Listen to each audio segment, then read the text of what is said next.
You're tuning into Black and White Sports on YouTube. The no-holds-barred truth on sports. The main event starts now. I'm back. Rodrance for Black and White Sports. Well, there's been a little bit more COVID news lately. COVID news that the mainstream media and people like one Anthony Fauci wouldn't like too much. Or the Democrats or Joseph Biden or anybody that tried to act like the pandemic was something that we're supposed to all be worried about. I'm kind of surprised it's not getting more fanfare with the midterms coming up. You know, like it did prior to the election of 2020 when a virus came conveniently out of China in an election year.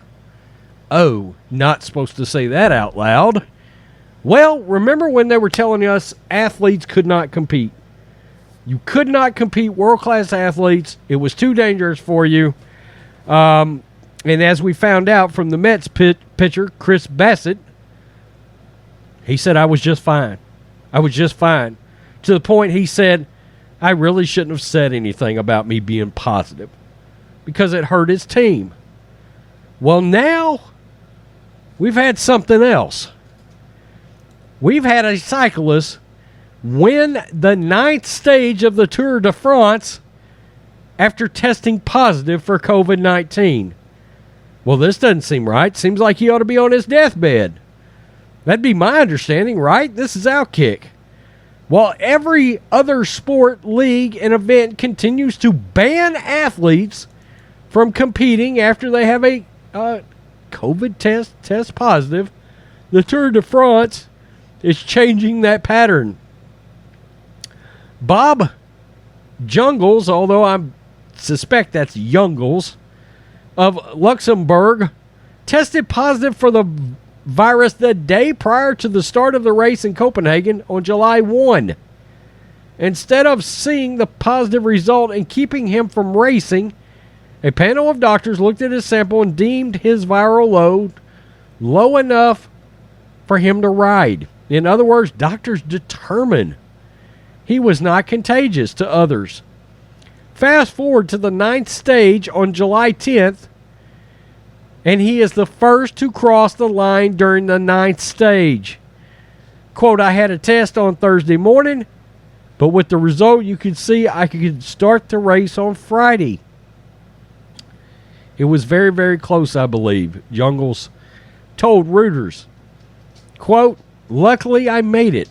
Talk about a novel concept, athletes still being able to compete after a positive test the day prior.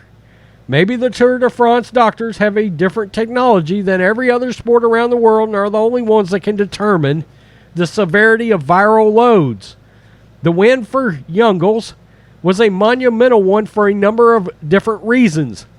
He became the first rider from Luxembourg to win a stage on the Tour since 2011. The 29-year-old was also forced to miss last year's Tour de France as well as the Olympics after undergoing surgery for a vascular problem.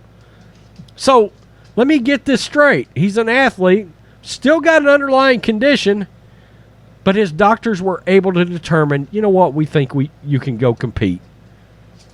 We're going to use actual thought process and deduction to determine it's okay for you to go out there and ride. Ride and win. Wow. Frustrations and emotions had to be at an all-time high after he tested positive, thinking he'd have to miss out on yet another Tour de France.